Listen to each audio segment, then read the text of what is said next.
Hello. My name's Dave. We're the company called Nearform. We are hiring. Matteo wanted me to let you know we are hiring. I'll be saying that throughout the talk that we're hiring. We are hiring. For what roles? Talk to Matteo. Whatever you want. Any role. CEO. We're hiring for CEO. No, I'm kidding. We're not recording, are we? We are. Great. Perfect. If you want to follow along, if you want to check things out on phones or laptops, github.com/ESXJS. That's the thing I'm going to be talking about. So instead of just like talking a lot about what it is, let me just show you what it does first with a quick demo.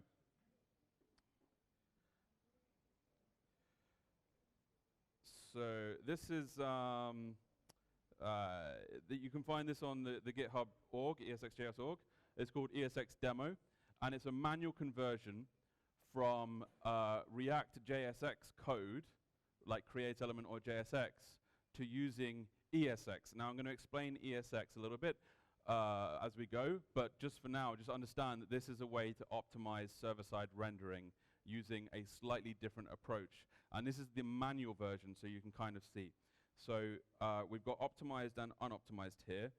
So we have optimized source and source. So source is the unoptimized. If I just maybe just go into client and show you a component. So there's like a typical component. Everyone recognizes that. Anyone who's worked with React recognizes that. Now here is the equivalent in optimized source. I can feel the laptop getting hot, so probably because of the running this thing.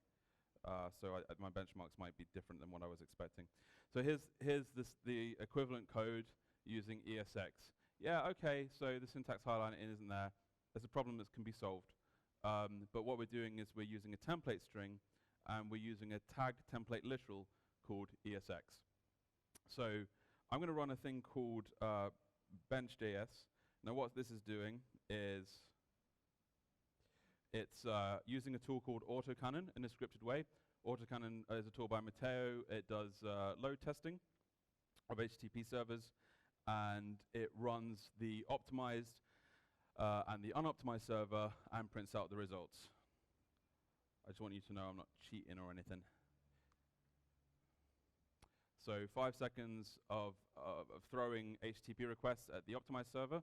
That gives us an average of 222 requests per second for a small React app with JSX. And then we have 507 requests per second with ESX. It's roughly about 300% improvement in this particular case. So one thing to really emphasize is that this is always case dependent. And I'll talk more about why it's case dependent as we go through. But in some cases, like you shouldn't use it. But those cases are actually quite rare in terms of the real world. So how does this work? So this is called How I Sped Up React SSR or something like that, whatever the title is, Secrets Edition. So I'm going to go through and share some of the secrets with you of how it works. So anyone know how React server-side rendering actually works? I see no one nodding. Perfect. Oh, one hand at the back and it's Benedict. Of course he knows, because he's been trying to optimize V8 for React. Basically, whenever you have JSX, right, JSX transpiles to React create element. Now we all know that, or anyone who works with React knows that, right? Right. Okay. So every time a request comes in, all of these create element calls call each other, and you're passing the children in, right? So it creates this big tree, big object. And then what it does is it iterates through all of that tree, basically doing while children of all of the props, and converts all of that into a string. And it does that on every single request. So this is a highly compute-intensive operation in an event loop.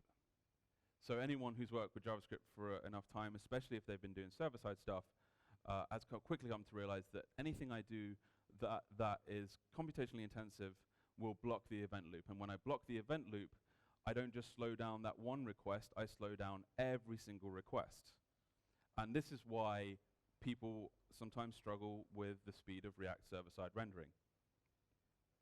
And the bigger your application, the worse it is. So what ESX does is, instead of creating this tree every time, it creates the tree once at the beginning, and then compiles things down at runtime, kind of like a JIT compiler. And this is cool because we're basically reusing the fundamentals and the paradigms of the JavaScript itself to compile this down into essentially templates, where it's flat templates and you inject variables into those templates. Because HTML is a structured language. The structure is in the HTML that can be represented as a string. You don't need to represent all of the HTML in memory as an object tree. And so if we don't do that, we can go faster. So how ESX actually implements that is using tag template literals. So it's basically ESX as a tag template literal. Has anyone heard of tag template literals? Good. Has anybody used tag template literals? Has anybody implemented tag template literals? I knew Tim was going to put his hand up. Essentially, it's a function that is called in a special way by being adjacent to a template string. So when you see a function next to a template string, it's being called with the first argument being an array of strings, and the second and all the following arguments being the values that are interpolated into those strings. So say in this case we've got this class name variable interpolated. So what you would have is ESX would be called with an array of strings. The first piece of the array would be this part here up until the equal sign, and then the second part of the array would be this space, and the third part of the array would be the rest of this. Then the first argument after after the zero arg will be this value and this reference, and the second will be this. So when you can do that you can basically figure out from the strings and the values what the HTML structure should be, and you can recompile that into like React terms. So for instance, you would have to translate class name to class for actually rendering out the HTML. And the really cool thing, which I haven't seen documented anywhere, I just came across this, and I'm hoping that it's spec'd this way. So that first array of strings is known as the call site parameter, because it actually represents the call site which is the actual tag template string itself. If you can think of that as an actual static thing. And that means that the generated object, which actually comes from V8 or whatever JavaScript engine, it's always the same. It's always the same object every single time. So if it's always the same object every single time, now I have a key. And that's how I can pass once. So has anyone heard of a weak map? Yeah? So what ESX does is it takes that object that always comes through, uses it as a key in a weak map, and passes all of the things and works out all the things it needs to the first run through of rendering that template. And then it sticks all of that state and the tree and everything in that weak map. The next time, it goes, oh, this is the same call site as before. I have this in the weak map. Let me now just call a function that's ready to go that will just output a string. So I don't know why I left that slide in there. There's nothing to say about it. That's the format. So then the other key piece that ESX does is instead of props children being an actual object, well, it doesn't have the full tree. It just knows what the tree looks like. So anytime you do a props children, it's actually an accessor, and then it will generate that children on the fly, and that children, those children elements or element will also be optimized by ESX. So those two things together, rather than having this like brrrr thing that React server-side rendering does, it's more like a and that's why it's faster. Thank you very much. So making this work is actually quite tricky. Like currently ESX has, I think, around 3,500 passing tests, about 99.7% coverage, something like that. It tests like almost all of the React API and many combinations. You would not believe how many combinations there are for setting up a context in React. It's insane.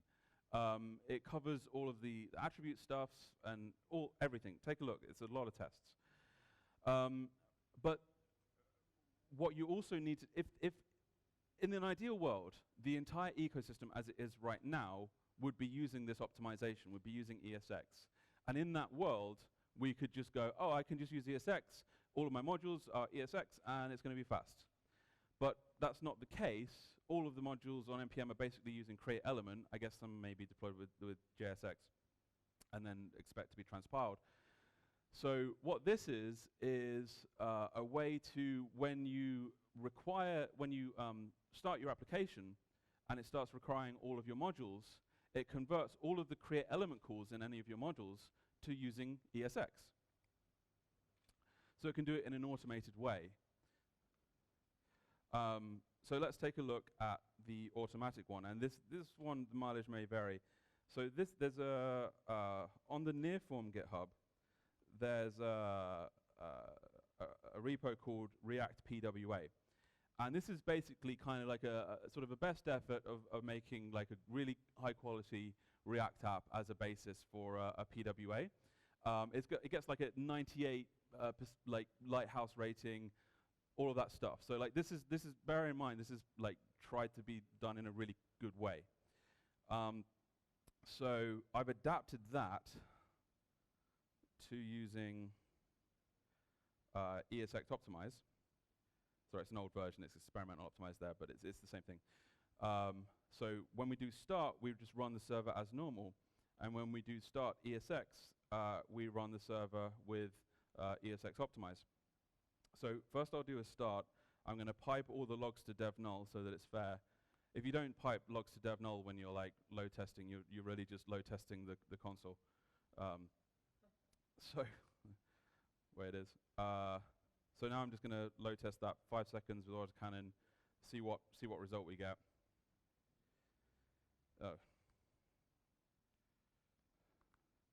I think it takes a long time to start, and I think that was just. This isn't the optimized one, by the way. It might be the Wi-Fi. See, this is making a call out, so that's why it's taking so long. All right, I'll just give it a second, sorry. How's the Wi-Fi doing?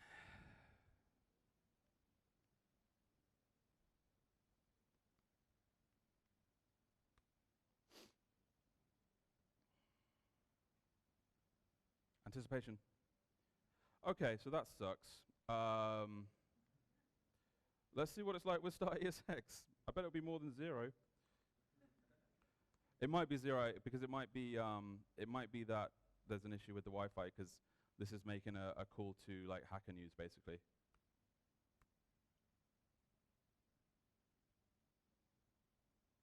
This is working outside. Yeah, but that's a terrible average. Okay, so the reason the mileage may vary with this one, is because it's doing like GET requests and stuff, and those are building up in process. And my later one also does that, so that could suck. I'm going to try it one more time, just to see if we can get it working. It's still infinitely higher than 0.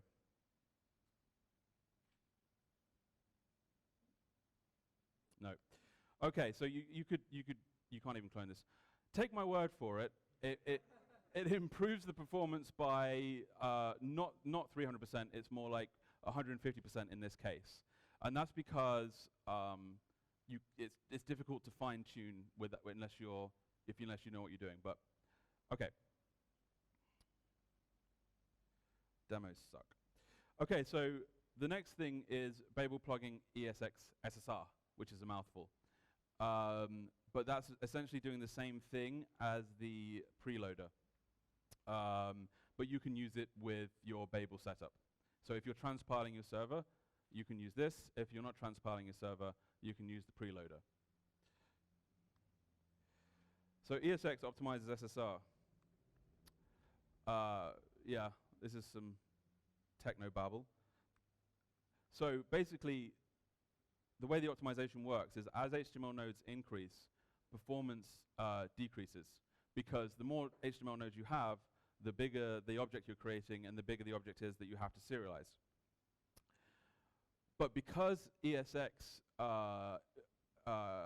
inlines as many strings that hold the HTML as possible, the relative optimization relative to React increases. So ESX doesn't work for really small applications because actually React is faster in that case. Because of the extra work it's doing to make the optimization happen, there's a threshold. But for like very, very large applications, the effect is like significant. So if you have a monster of a React application, you might want to try this out. You might not have noticed this on the slide, so I just want to point this out. There's experimental all over the place. So if you try this out, if you try this out, then do know that it's experimental, do know that it will break. But here's the thing, right? First, you can use autocannon. Once you've got it working, if you think you've got it working, you can use autocannon to see if it's actually made your thing faster. If it's not worth it, not worth happening. Might want to open an issue because there might be a certain pattern that you're using that makes it slow. And then we can try and optimize it for that pattern, right? If that's a common pattern. This is a really difficult problem to solve. And then the second thing that you can do is you already have a reference implementation. So you output the HTML for a specific route or whatever, then you try the ESX version out, and then you diff the HTML. If it's the same, you're all good. So it's pretty easy. So even though it's experimental, it's pretty easy to check out and see if it's actually going to benefit at all. So the second reason I did it this way with the template strings is we don't need JSX anymore. We don't need it. If React was created today, it would not be created with this JSX pattern. That was created before template strings were a thing. You notice that Vue, what does it use? It uses template strings, right? So when ECMAScript 6 came about, it was a huge change to the language. Loads of new features. So transpiling was the only sane thing to do if you wanted to use any of those features. These days, the new features that come out per year are like max like 4 or 5 features, and they're not like huge deals. Node.js is in October is going to have Node modules ECMAScript modules turned on. So the only thing that's going to stop you, that's going to keep you transpiling your server, which by the way makes it harder to debug, harder to profile, and longer round trips between saving and then checking it out. The only thing that's going to keep you transpiling your server will be JSX. So it is my opinion that we should try to get off of JSX. And this is an attempt to help move that conversation forward. By showing that not only can you use native code to create a React application, it can also help you with your server-side rendering. I feel like that's a fair point. Tooling has to catch up. There's loads of great tooling around JSX. Like, we have to move forward at some point. When you're doing what you could then do with ESX is you can have no transpiling on the server, and in development in your browser, you could also have no transpiling. So I don't know if you've noticed sometimes when you're using DevTools, but source maps don't always work that well. You don't always get the values, the references that you're looking for. Sometimes the line numbers are off. Yeah, DevTools could be fixed or whatever, but if you stop transpiling in development, it's not a problem anymore. And then you can do a production build, and you can check that out and do any high fidelity testing you need to do there. I'm just saying, like, I think we can move faster if we stop transpiling. And ESX is basically coming off of that opinion, while also showing you that it can be performant. Well, when we have this, actually, so there's, has anyone heard of, I think it's called import maps? Anyone heard of these? Tony, yeah. So that basically, if you do this in the browser, it doesn't know what to do. The browser expects URLs, or maybe file paths work, I'm not sure. But in order to have like isomorphic code, blah, blah, blah, then we want to be able to do the same thing. So there's a proposal that's, I don't know how far along it is, but once it lands, we'll be able to include basically a JSON file in that we send to the browser that says, okay, so foo can be found at this URL. It's basically aliasing. And it's got scoped stuff and all kind of cool stuff. But so when we can do that, rather than transpiling, the build step will actually just be create an import map and throw that into the browser. So once we have that, and we're away from JSX, we can have that future. So there's also something called Babel plugin ESX browser. And this will take any ESX code you write directly, rather than using JSX. If you were to use ESX, and maybe we get the syntax stuff sorted, you can, it will convert that into create element calls, because you don't actually want to use ESX in production on the browser, because that's going to be slower. Because essentially, the browser is only going to do it's only going to run through that like once or twice, and it's the first pass that's the most important one there. Whereas on the server, the first pass is not the most important one at all, because you're looking to amortize that cost. But on the browser, it's not good. So this will basically do what like compiling JSX does, but it will just compile ESX to create element. So one other cool thing that I wanted to share about ESX is I didn't like. Has anyone been using React hooks at all? Anyone tried them out? Are you aware that it's not stateful on the server? I think Tim is aware, probably. Yeah. Anyone else? Yeah. So for me, like, I would like it to be stateful on the server, because then I can do cool things where I can bring the state in and have that cached and ready, so that I can render the HTML with all of the state, which is why we do server-side rendering in the first place, right? Right? So you can opt into like a stateful hooks mode. And so from that, I created this thing called ESX Starter App. And this is essentially like, you know, it's a boilerplate thing. And I'm going to show you, hopefully without failure this time, how fast that goes. I'll just talk through the architecture a little bit as well. How much time do I have? If I've got 20 minutes, then we're buggered. Oh, I've got like 5 minutes. Okay.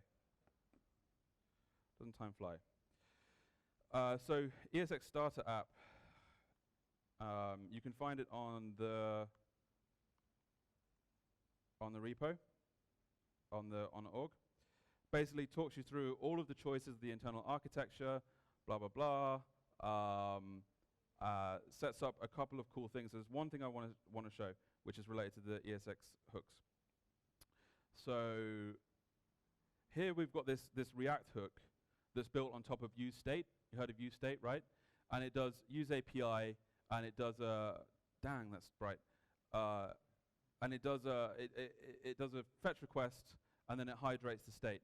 And that works because of ESX. That works on the server and on the client, and it's completely transparent. Okay, let's see if it's fast.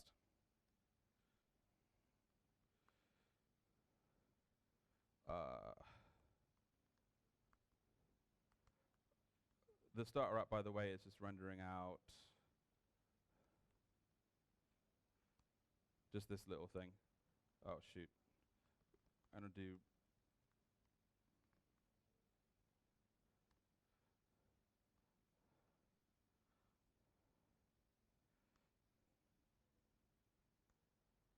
It's got styling as well.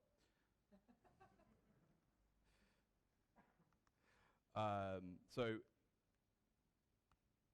let's see how fast it is. This is also doing fetch requests to like an API, like a JSON placeholder API. Yeah, cool, 10,000 requests per second.